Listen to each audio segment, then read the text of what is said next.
C'est passé sans violence apparemment. Pourquoi il n'y a pas eu de plus de résistance? Alors il faut juste rappeler que 4 civils ont quand même été tués par des balles perdues et qu'il y a eu plusieurs blessés. Mais effectivement, ce qu'on retient de cette journée, c'est qu'il n'y a pas eu de résistance, pas eu d'échange de tirs entre militaires. Et effectivement, ceux qui étaient chargés de sécuriser le président n'ont pas riposté. Alors était-il associé au coup de force dès le début? À minima, ce qu'on peut dire, c'est qu'ils l'ont rallié en cours de route.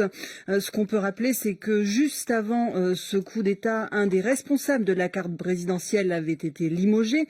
Son limogeage veut dire que le président n'avait plus confiance en lui, peut-être avec raison, peut-être que le dispositif sécuritaire du président était déjà miné de l'intérieur et que le limogeage a précipité ce coup de force.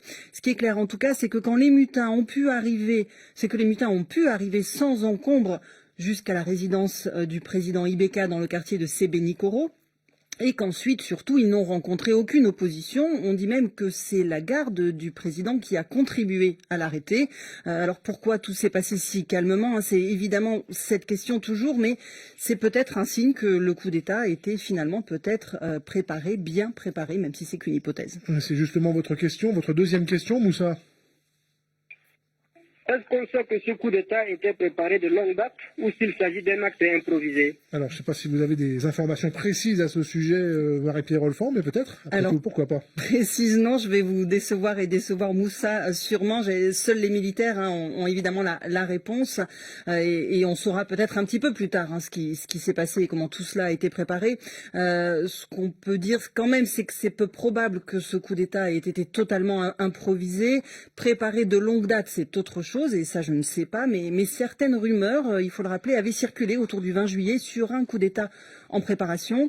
C'est encore tôt pour avoir tous les sous-titres, mais plusieurs généraux seraient derrière ce coup de force, même s'ils ne sont pas mis en avant aujourd'hui. C'est un signe pour certains experts, au vu de leur grade, que ce coup d'État a été préparé.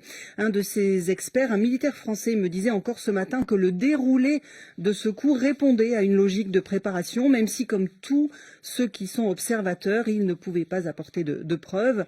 Et on peut le redire, on en parlait il y a 2 minutes, la facilité avec laquelle le président a été arrêté, c'est peut-être un signe de préparation.